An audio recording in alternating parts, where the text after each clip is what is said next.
Hello, once again. This is To Infinite and Beyond, a Marvel Snap show by and for people who just love Marvel Snap.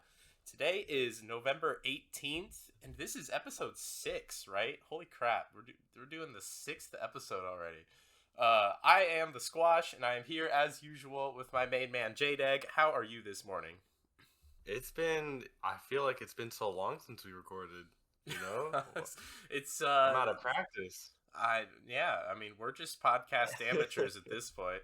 I mean, it's been an interesting month of Marvel Snap so far. I guess the reason it feels so long since we've recorded is because the card that came out this week had no effect on the game. But we'll get into that a little bit later. Today we're going to be talking about the new card Annihilus that will be dropping in the new Spotlight Cache this week. And then we have a Series 4, Series 5 tier list that I came up with, and we'll be discussing that. It should be pretty fun. So why don't you take it away with our new card Annihilus? Yeah, we've got what's looking to be the most impactful card this month in terms of regular releases. We've got Annihilus, a 5 cost, 7 power. On reveal, your cards with 0 or less power switch sides. Destroy those that can't. So essentially what you're doing is you're making your hood, your debris, and your sentry become supercharged. And you've got like a Viper kind of effect on every single lane that hits the target that you want every single time. And if it can't move them over every single time, then every single time it'll still give you upside by destroying them to make you not have to feel the downside. So we've got a really good card to look forward to, Squash. It's going to be releasing with X23 and Dakin.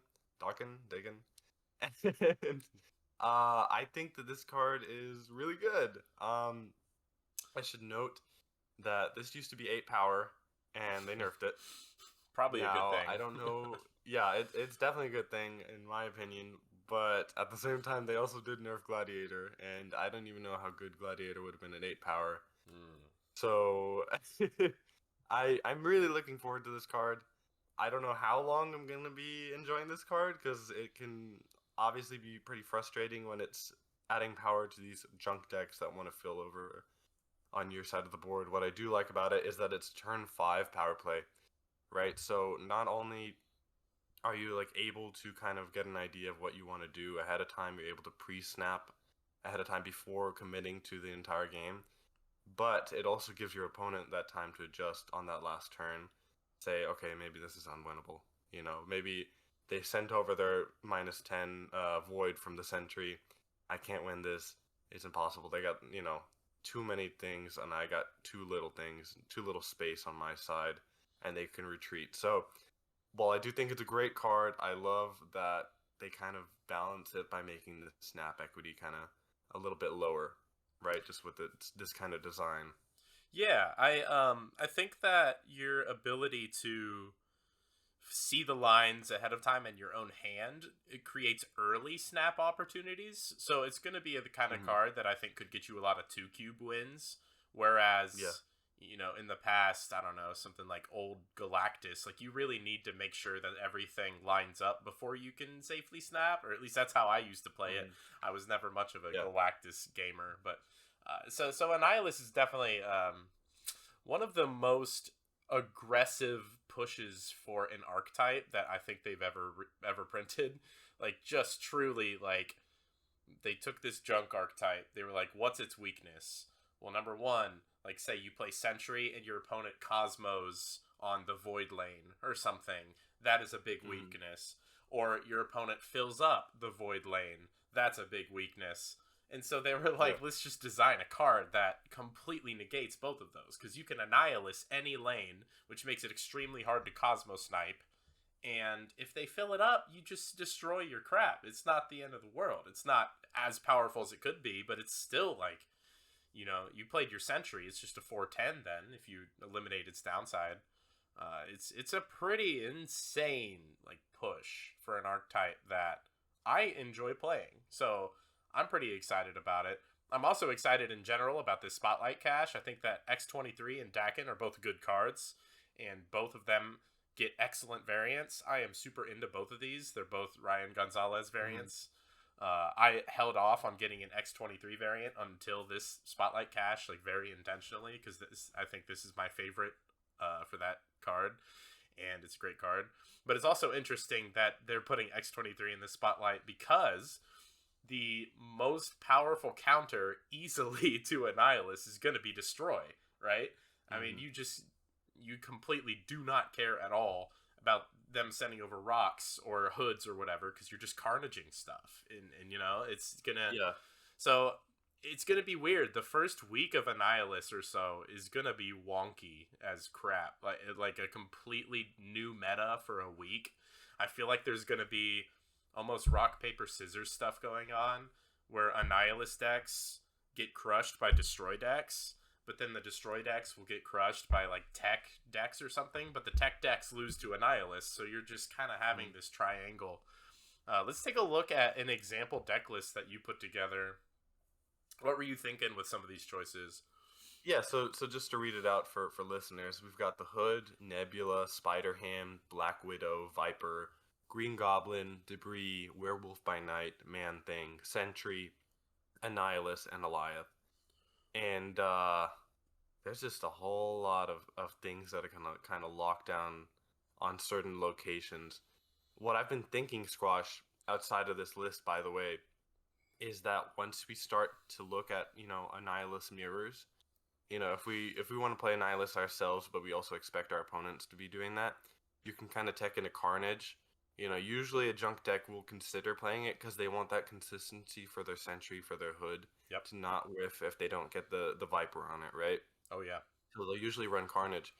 And so I opted to cut it now because we've got Annihilus, which I felt was a more, an easier way to do that. I didn't want to be running Carnage and then, it was kind of dead in my hand because I had Annihilus, right? Sure.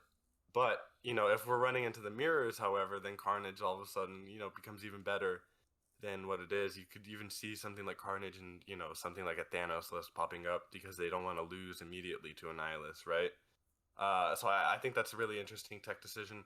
As for the deck that I featured, I don't know per se about Luke Cage going in with the Man-Thing. From what I was envisioning is that I'm going to send over my things to the opponent's side and not even have anything on my side for the Man-Thing to proc, right? Sure. I love all the on reveals that we have. I think Werewolf by Night is something that people haven't discussed enough for the deck. And I love how Alioth plays with Annihilus shutting down a lane, right?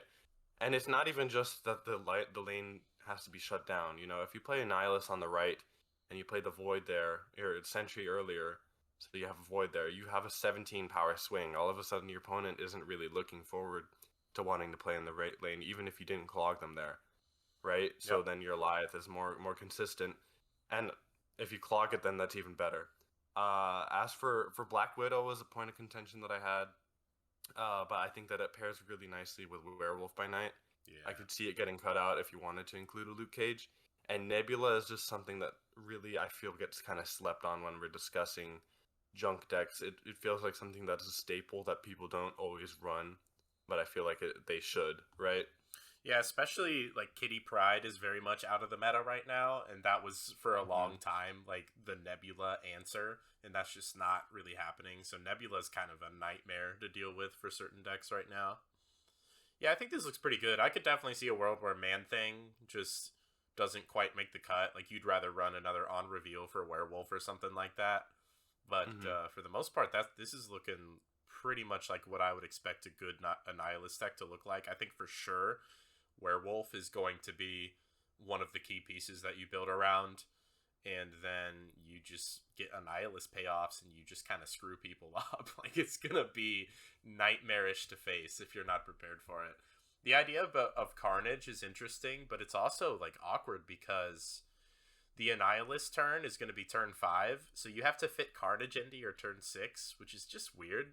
That's not usually how you want to play out a Carnage, but if Annihilus is that strong and that the swing is relevant enough against like a -10 power Void, I could see it. Yeah, I think that Void is going to be something that we're all really playing around. Another interesting part about the mirror is you really want to throw priority going into turn 5. You want your Annihilus to be going second, right?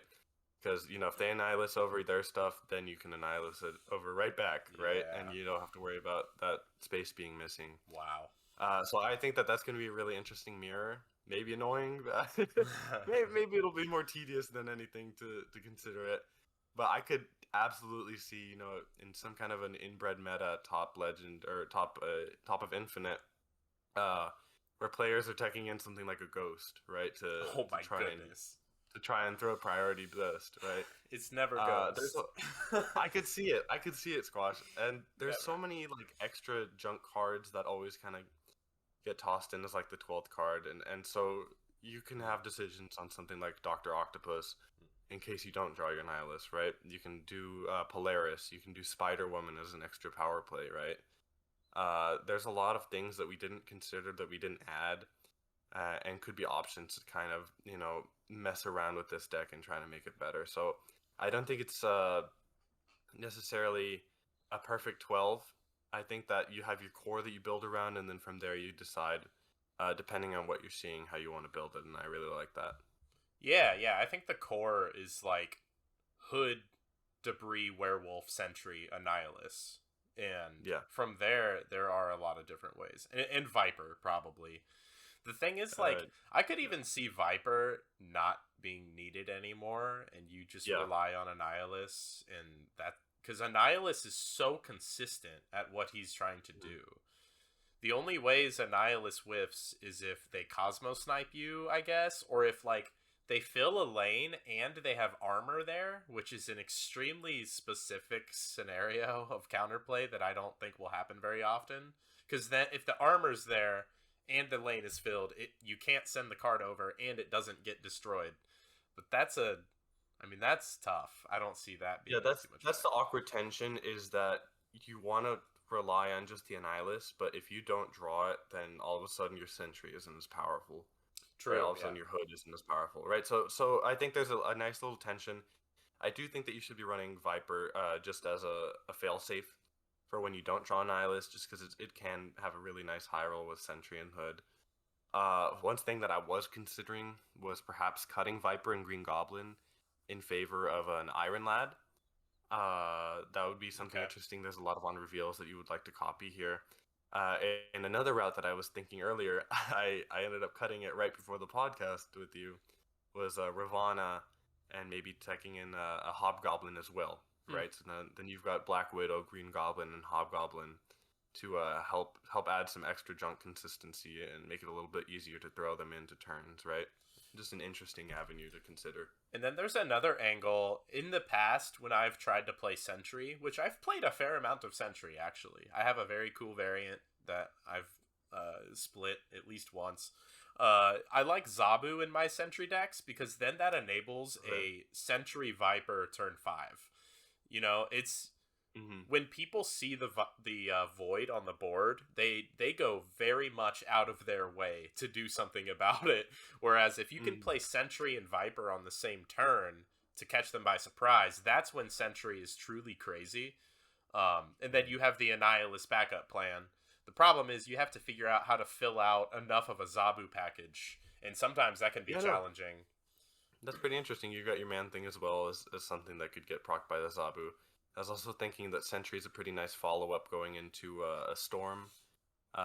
Just something to consider. I don't think that Storm is really plays well with junk, just because Sentry is your only real way of establishing that you're gonna take control of that flooded zone, and everything else doesn't really I guess capture it as well. Nebula helps. Yeah, and you can do some that. I mean, it's really interesting. You could like load up a Hood on the lane that you storm, and then you Annihilus eventually to throw the Hood over and swing that location by 6 points, and that could be huge.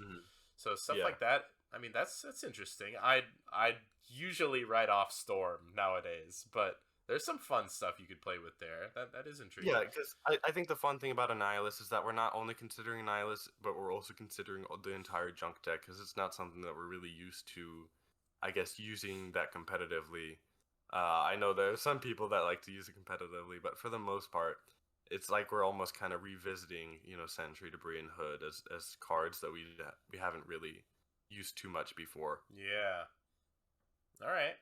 Well, I'm pretty excited for it. Honestly, even though I have worries about the immediate meta, Annihilus Mhm. just seems like a card that, like, once the meta settles and it's not the brand new thing that everybody's playing, it'll be a cool option to have in the game, especially for Sentry enjoyers, of which Yeah, I and am one of them. yeah, and it's a great counter to Miss Marvel with how much of her we're Oh, seeing yeah. right now as an extra note, I should say. So that's also something to be looking into. That is definitely a good point. Like if you're sending over debris rocks or something, even that often will turn off at least one of the Ms. Marvel lanes because, Hmm. like every Ms. Marvel deck runs a one drop. Like that's just Hmm. smart deck building. So it's probably intentional that Annihilus is in this month as a way for them to try and put something into the meta that messes with Ms. Marvel. They have a tendency to do that recently, like with Mobius in the Hmm. Loki month, and Or a man thing last season with Elsa. yeah, so that's an interesting thing that they've been doing, but we'll just have to see how it shakes out. I'm definitely excited to talk about how Annihilus feels in next week's episode. But until then, it is time to jump into the Series 4-5 tier list. I will initially say that I made it. I asked for your thoughts. You had some thoughts. I didn't change anything, but I figured we'd just bring up your Yeah. ideas when we get to there in the episode. I did not make this tier list as a recommendation on cards to buy. It was just straight up what's the power level of everything in Series 4 and 5 right now, and then Hmm. rank them F, D, C, B, A, S tiers. So the F tier only has two Oh. only has two little friends in it right now. One of which is Kang the Conqueror, and the other is the poor Master Mold. I think both of these cards are just actively making your deck worse anytime you put them in. I've played quite a bit of Ronan, and Master Mold is the worst card in every Ronin deck I've ever made, which is just shocking, just unbelievable to me. And especially in a meta where Loki is not, maybe it might be the best deck, it's probably the best deck. You cannot just give Loki two cards. You cannot buff their collector for them. You cannot let their Loki get juiced by two for free. You just can't do it. So Hmm. the unplayable, absolute trash. How would you buff these cards if it was up to Uh, you? well, Mold is just waiting in the. I guess he's just waiting for a Ronin buff. That's all I can say, right? I guess so. I do find it. I still can't. But why is he a 2/2? I don't know. He's literally giving you Sentinel, but he's not a 2. It just feels so wrong that he's not a 2/3, doesn't it, Squash? Or like a It's 2 horror. unbelievable to me. Yeah, I don't understand what they're waiting for. Like I feel like the card needs either a rework or a massive Ronin buff, like you mentioned. But in the Hmm. meantime, what are we waiting for? Why is this a 2-2? The play rate is Hmm. horrible. The win rate and the cube rate is horrible. It's just bad. And I have a cool variant for him. You make fun of it, but I like the idea and the fantasy of this card. Yeah, yeah. Uh, I mean, Aang. ugh. Kang. Uh, Oh no. Ugh. I don't think there's anything you can do about King, unless you completely rework him at that point, right? But then, Uh, what about all the work they did on that animation? They don't want to scrap yeah. that. I bet. I mean, you can revisit it to be something that still uses that animation, but just a different effect. But I really uh, don't know, Squash. Honestly, what are you supposed to do with the card? Every single time that we use it, it's just like, why? I could just be running something better. and not only that, it's just it. The animation takes so long. It's just prolonging your games. It's just Hmm. annoying. The number of times I've had someone play Kang against me, and I make the exact same play that I made anyway, and it doesn't matter. I still win. It's why are you wasting my time? This is Marvel Snap. Yeah. We're supposed to just be playing and just finish the game and let's move on. I don't know. Complete dumpster. Both of these. It's very unfortunate. D tier, on the other hand. So my idea with these is that these are cards that they're not horrendous. They have fringe use cases, but they're definitely not good. So we're looking at Howard the Duck, Mobius, Gladiator, Stegron, Spider-Man 2099, and Jean Grey. And personally, I think there are people that will be sad to see Gladiator this low, but I just think that the play experience that just about everyone has had and the data suggests that this card is not it. I mean, we were pretty much right, I think, in last episode. Have you seen Gladiator doing anything? Not because the decks that run him are just so out there, right? So like I mentioned, and what I figured that they were gonna be doing is just like Sarah, Cosmo, Maximus stuff. Some junk decks are running it as well, but even in junk, it's like you gotta wait till the board is full so you can negate the downside, and it's just so strange not to be able to play a 3-drop on 3, right? Yeah. I think Jean is the real one that I find the most interesting here. She's always been such an interesting card where she can completely whiff on you, and then we give her an excuse of, oh, Kitty's in the meta. Oh, something else is in the meta. She's gonna have her time. And now Kitty's been nerfed. We don't really see her at all, and and she's still in D tier. I always find it very fun to deck build for her, and for that reason, I like to just put her in my own C tier, where I can kind of cope on myself, saying that maybe it's not so bad. What do you think, Squash? Do you hate Jean? I cannot stand Gene. It's the worst 6,000 token purchase I've ever made. I was one of the gamers who did not purchase Kang, luckily, so I don't have that on my resume, but I dropped the 6K on Gene, and I don't know if I will ever put her in a deck again unless they change her somehow. I truly think that you're just not doing anything with this card.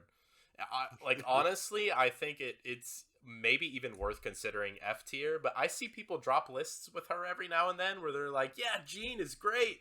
So I'm like, okay, there are people that win with her, apparently, which I can't say the same for Master Mold and Kang.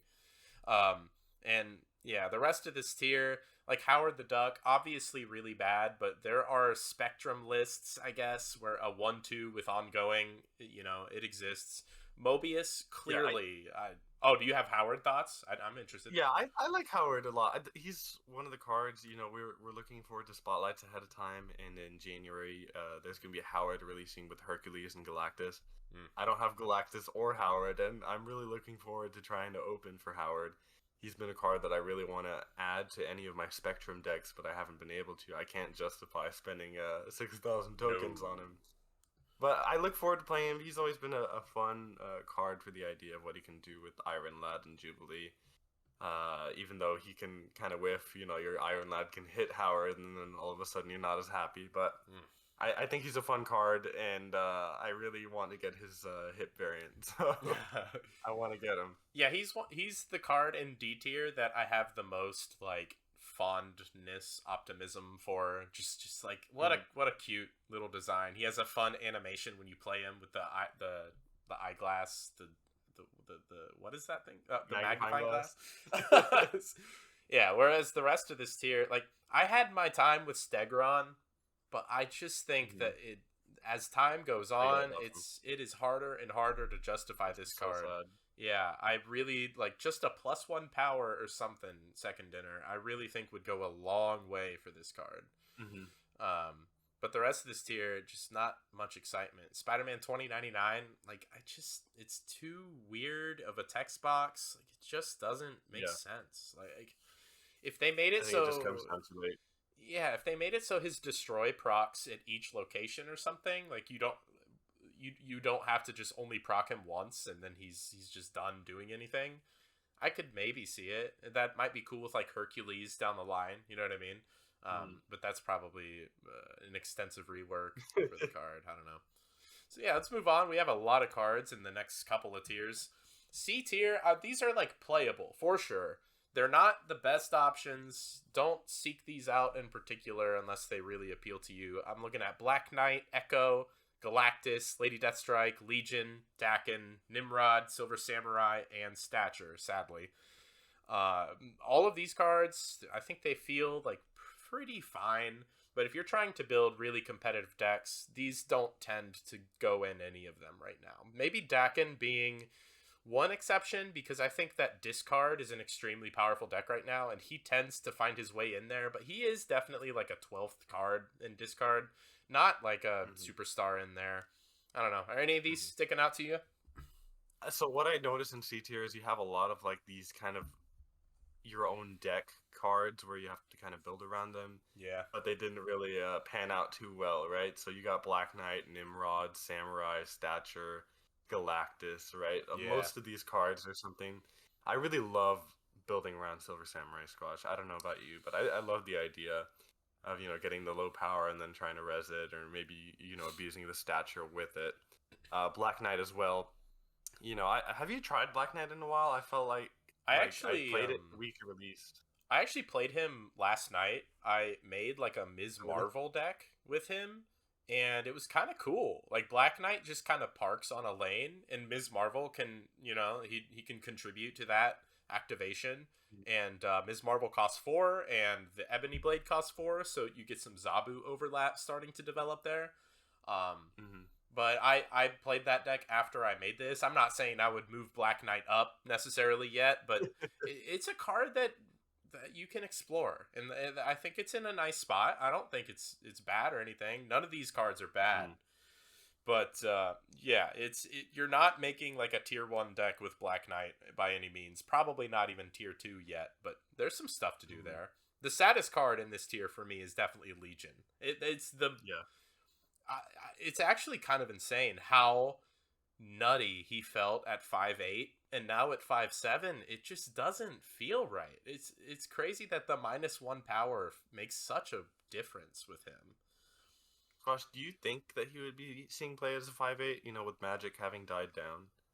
I feel like he would, but maybe he would. I don't know. he felt maybe he's just fallen. Yeah, because when he released, I think that was either shortly after or shortly before that big Magic change. All of a sudden, all these people were playing Magic in every deck because we couldn't believe that it went down 2 cost, and so Legion was just a great counter to that. And so it does make me wonder, like maybe it was just always going to be like this. Maybe they didn't even need to nerf it, right? As soon as the Magic play rate went down, it would have been fine. I don't know. I really do wonder. And on top of that, Legion released before the September-October, which is when I think like the power creep really started to swing into full effect, especially with Loki coming out. Like originally, Loki decks were running Legion for a little bit there. But if you bumped Legion back up to 5'8", I don't necessarily think Loki decks would run it. So maybe he could get a revert, but I don't know. It's like everything else in this C tier. If you love Legion, you can put him in your decks and you'll do fine, I think. But it's clearly not like a meta component now, which is wild to me.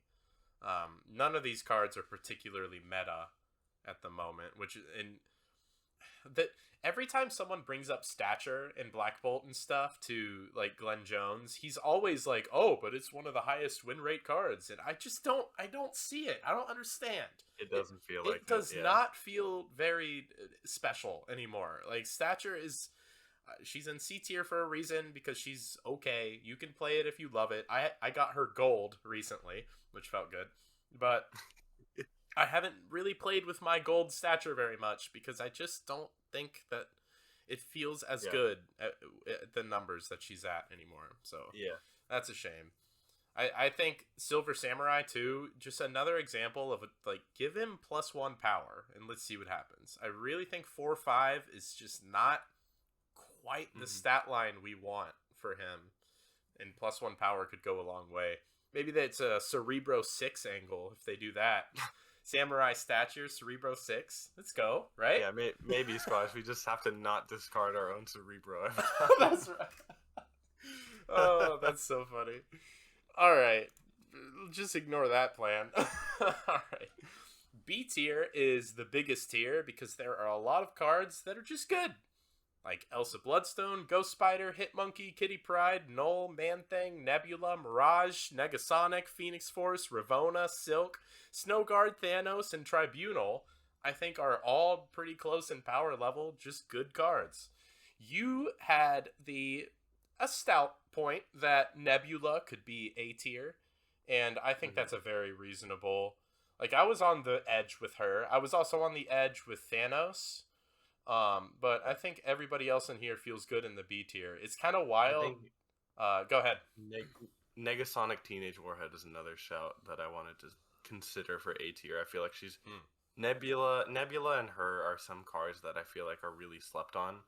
Mirage is also something that like whenever I feel like I just need a 12th card that I can just throw in Mirage, even if it doesn't really make sense for the deck. I feel like Mirage is just a good card. I like how a lot of these are support pieces for the most part. You've got your Snow Guards, your Ravana's, your Mirages, and stuff like that. Yeah. But overall, I just feel like these are nice little. You slot them in as a 11th or 12th card, and you don't feel bad. What do you think about Tribunal right now, Squash? Yeah, it's honestly quite powerful. Even another one where it's like A tier, I wouldn't argue too hard against it. Our Mhm. our buddies on our Discord server have all been going kind of hard with a tribunal deck that's not hella. It's just pretty much like Ms. Marvel and then an onslaught package to go with it kind of Yeah, thing. And yeah. what's really cool about that deck is that tribunal does not have to be your win con. You can also just like Ms. Marvel onslaught Mystique or something like that, and then you're putting like Hmm. 30 power on the side lanes and whatnot. So Tribunal, and the fact that you no longer get Shang-Chi on Tribunal makes him just very safe, and so the only things you have to worry about are ongoing tech, Hmm. and that deck just has answers to it because you can run like Invisible Woman or Cosmo. So it really comes together. It doesn't feel like a tier 1 deck kind of thing, but like a high tier 2. And I think that's a great spot for Tribunal. Uh, and I'm happy that Tribunal is a reasonable card. I don't think it's a card that Yeah. you want to be top tier or anything, but he's very reasonable. And I'm glad that I bought him back when I did. And I have a Yeah, sick yeah. Flaviano variant for it. Oh yeah, that's a great So Flaviano sick. for Tribunal. Yeah. Thanos is someone that I feel like should be an A tier. I understand why you put him in B tier. Just he's a little bit outdone by Miss Marvel. You can't really run him with her, Mm, and they're kind of using Professor X to a better extent than Thanos is at the moment. yeah. But I feel like you can still put it in A tier just because it's something that bounces back the second that you have more reason to be able to use him, right? Another one that I found really interesting is Silk. That used to be an A tier card. What happened with move Silk deck, Squash? I think that the game just got more powerful. Like Loki and stuff is just putting out more consistent numbers than the Silk deck does. You can definitely Mhm. run the Silk deck and do just fine right now. And that's why she's in B tier. Like she's definitely good. But everything changed when Loki came out. Basically, like I feel like the whole game, Yeah. the August meta of Marvel Snap, August 2023. That's one that I'm always gonna look back on fondly because that's when the Silk, like Legion Craven deck was really in full swing, pun intended. Like Hmm. after the Spider-Man rework, and man, that deck was some Marvel Snap right there, man. That was just like the peak for the game in its lifespan for me so far. But it's still definitely a reasonable deck. What's wild to me is that Elsa. I don't. I don't even. Is she even good? What plays Elsa right I don't now? know. The like Elsa and Kitty, I feel like I haven't seen them in so long. It's rough out Or like there, I feel man. like I can't justify throwing in an Elsa Kitty package anymore. And like it's just strange, even in a bounce list I'm like, do I really need this card anymore? It doesn't Yeah. really proc with werewolf. So it just feels like werewolf kind of shot him out, but at the same time the nerf was already pushing them out. It feels kind of strange that the kitty got nerfed so hard, and then that Elsa change came in, And then and the now Angela now it feels like change. yeah, and then they Yeah. never reverted anything to Kitty. I don't know. I would love to see at least one of those nerfs reverted. Because I feel like they did them all in succession, right, Squash? So Yeah. I would like to see how it does. Just maybe one of those nerfs undone. see if maybe that package could come back. It's a really fun package. Yeah, it's one of those things that does tend to happen in card games when something becomes really dominant and then you nerf like 4 of the pieces that are in it, and then it just completely vanishes. And I don't think that's really what you want. Second Dinner has definitely proven to be developers that will return to an idea if a nerf of theirs went too hard. And so I wouldn't be surprised to see something happen with one of those cards and that package comes back. But everything else in this tier I think feels really reasonable. Phoenix Force is like a nice build around that feels pretty good, but I don't think it's dominant, and it never really has been. It probably won't ever be. Null, just a good piece in Destroy, but not every Destroy list runs it. Ghost Spider has her spots. Hitmonkey has some cool decks. So this is a really good tier full of good cards. Now let's move on to, we're starting to get to the really good stuff. I classified A tier as elite support, or it is like the pivotal piece in a really good deck. So that came out to Alioth, Darkhawk, High Evolutionary, Iron Lad, Nico Minoru, Modok, Spider-Ham, X-23, Zabu, and Werewolf by Night. I think all of these pretty easily slot under one of those two descriptors that I gave, like Alioth, elite support, Spider-Ham, elite support, Nico, Iron Lad. But then you have the cards that pretty much create decks, which is Darkhawk, Modok, High Evolutionary, X-23. Like the respective decks that these go in, you really can't play it without them. You know what I mean? So what do you think about the cards in this tier? So there's a couple cards that I wanted to talk about. Werewolf by Night. Do you think that's ever an S tier card? So with how it feels so powerful. When I initially made this tier list, I did have Werewolf in S tier, and then I thought about it some more.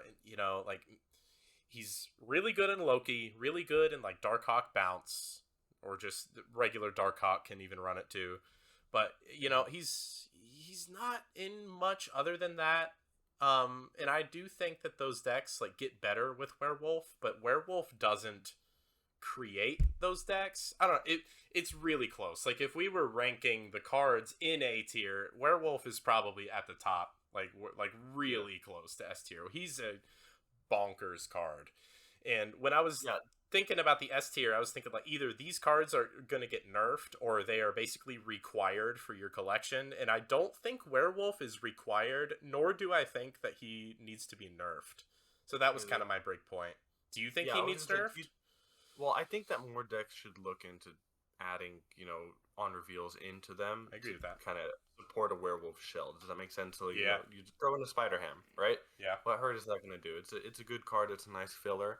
And then all of a sudden now your werewolf is better, right? Now you have a reason that you can add it in.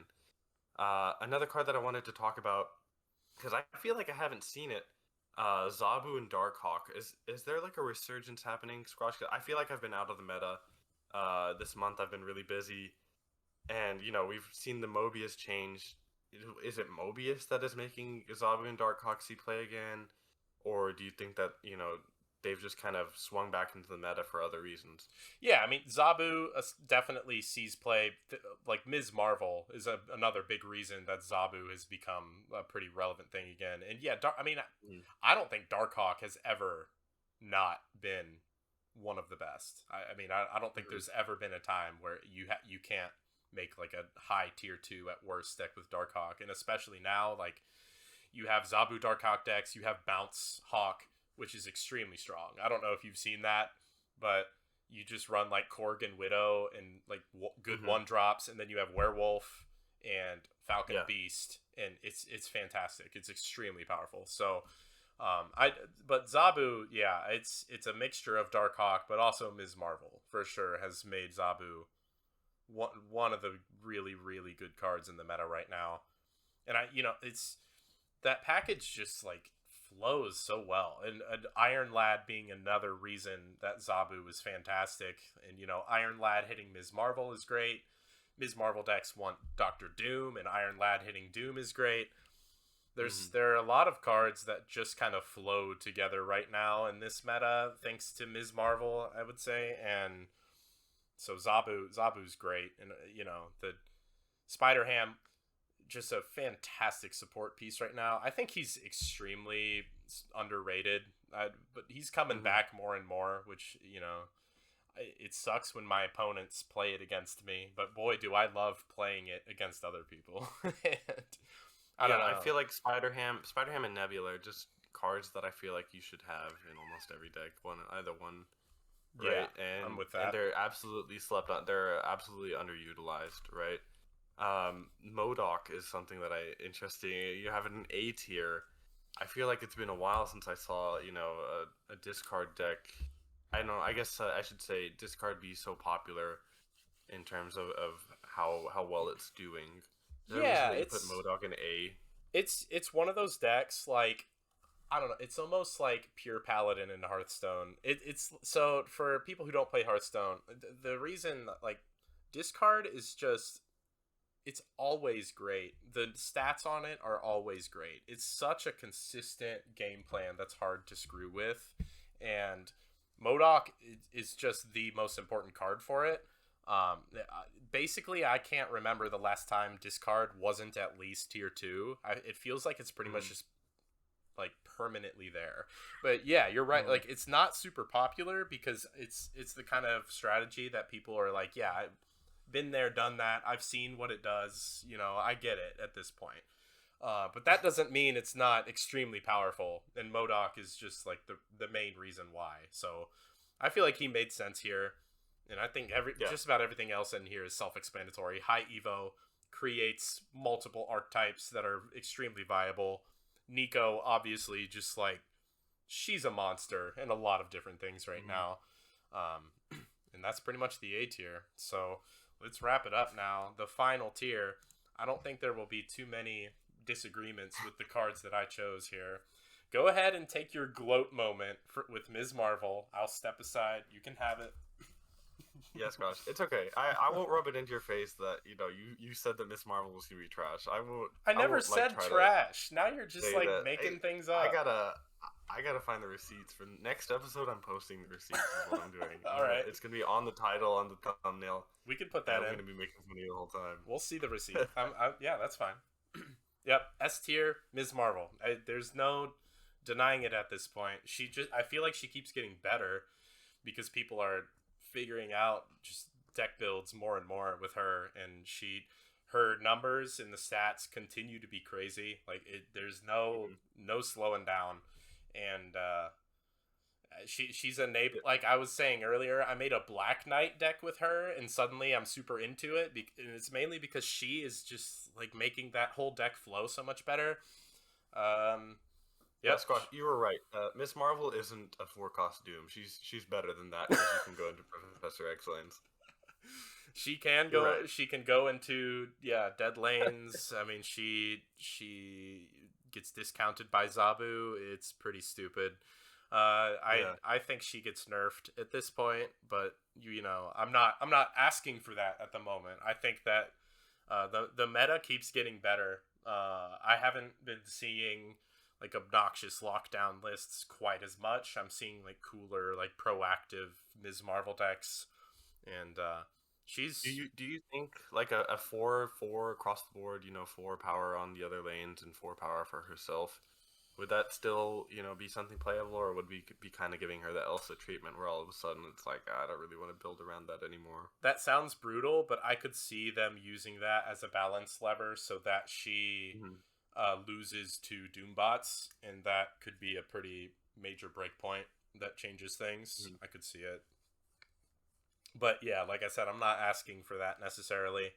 The other 2 cards in here I don't think will be controversial picks. I think Loki just is the driving force behind a top like 2 or 3 deck in the game, and Jeff is ubiquitous. You basically, I don't know how you can have a competitive Marvel Snap collection without Jeff, so you just need the card. He goes into way too many things, and happens to be one of the best cards with Ms. Marvel. You know what I mean? Just like a fantastic. Like, not only can he like go into Sanctum Sanctorum or something to activate Ms. Marvel there, and now you're beating Doombots or something, but also you can proactively develop in any lane. It doesn't matter, and you can move him on the final turn to activate a Ms. Marvel lane and stuff like that. It's ridiculous the things you could do with Jeff. He's Yeah. pretty much required. I want to ask you, because they nerfed Lizard a while ago. He used to be the most popular 2-drop. Uh, they nerfed him for design space, not necessarily for play experience or win rate. Uh, Jeff, do you think, because they haven't done that, Jeff has, been an S tier card for the longest time in terms of how ubiquitous it is, but it doesn't feel overpowered. No. It doesn't feel like, man, I lost to Jeff. Like, I'm Right. so mad that I lost to Jeff, right? I can't beat Jeff, right? No one ever says that. And I really think that it's great design. I love how it's something that you play in every deck, even though it doesn't feel overpowered at all, right? So, do you want a Jeff nerf? Not really, but also if they tried something like 3-4 stat line, I think he'd be fine. He'd still be good. And but he would be slightly less ubiquitous. The reason that I'm fine with where he's at right now is because there aren't that many 2-drops that I'm just like itching to run. You know what I mean? It's very rare that I look at a deck with Jeff and I'm like, man, I wish I could run something else. Just Jeff makes people happy. And he's like one of the key like iconic Marvel Snap cards at this point. So I think it's fine leaving him like this, but I wouldn't be shocked if someday they do something about it just to create some churn at the mana cost. Yeah. You know? Yeah, I understand churn, but I honestly, if they left Jeff in S tier for the rest of the game's life cycle, I wouldn't mind it. Yeah. That feels strange to say. Yeah. I just enjoy playing Jeff. And you can print super strong 2-drops again. Obviously, no one's stopping them from doing that. It's just, but for now, Jeff clearly like the ubiquitous card, and the other 2 cards in here are more so build arounds, but they are obviously incredible. So yeah, it's just neat because they're build arounds, but you don't really have to build too hard around them, right? True. Loki's just somehow. You just add any good card and it works well with Loki, right? We've had the Elsa package, now the werewolf package. They're implementing that. I wouldn't be surprised if all of a sudden Miss Marvel sees play, although maybe not, just because they've got all the cheap cards that they want to run. Yeah, but that's but it's just something funny that like you consistently see Loki using all these just good stuff cards, right? You're not necessarily having to build around it too hard as much as just running your shell that you want to use, and I find that really interesting. Yeah, it's interesting, but also frustrating in some ways. So we'll see if they nudge Loki again. Kind of crazy that a full mana cost nerf and he's still busted, but Do you expect a Loki nerf? Yes. Or what, and what nerf would you want? Lower his power this time. Like a 4/4, 4/3, even maybe. Fine. I'm okay with making it slow on unbalanced changes as long as you do like just a little nudge. Do like a Shuri nudge where you just talking off 1 power from something, right? I'm glad they reverted Collector just because that card deserves to be playable in other shells, but also when they reverted Collector, like they just made the Loki Collector interaction insane again, but it is what it is, so all right, we are at 49 minutes, so it's time to wrap this one up. I hope everyone enjoyed the tier list. Let us know what you think, if you agree, disagree, if you think I'm crazy, if you think that Jean Grey is the nuts and I'm just not getting it, let me know. Show me your deck lists. But other than that, that is going to do it for episode 6 of To Infinite and Beyond. Yeah, Squash, before we log off, just real quick, I want to ask viewers what else they want to hear from us in terms of like, some kind of extra content. Some other things I was thinking is just looking forward to new cards, all the new cards that have been data mined, maybe ranking them, maybe doing our own balance changes that we would want ourselves, buffs and nerfs. I was thinking of even doing perhaps something based around theory crafting what a draft mode would look like. And how we would do that, right? So that'd something interesting like that. Maybe we just play draft against each other in a YouTube video and do our voiceovers of what we were doing, right? Something interesting. We'd just love feedback on that from our listeners. Yeah, we had to get a little creative because there was no OTA, no patch, nothing really. We covered Annihilus, but there wasn't a whole lot else to talk about. So we had to get a little creative this time. Let us know if you liked it or didn't like it. And again, yeah, like JDeg said, any ideas you have for how to spice up some episodes, I'm sure we'll come up with stuff if we have to. But this episode went over 50 minutes, and you were worried about like how we were gonna do this. So clearly, we're just good at winging it. It's all good. We got this. To infinite and beyond, forever. I was saying she was gonna be like okay, but you can probably find a Discord receipt of me going hard. In Fairy Tale Land, where nobody ever plays disruptive cards in Marvel Snap, she's 4 cost Doom. Fairy Tale Land, Squash? Fairy Tale Land. That's where we live. Apparently,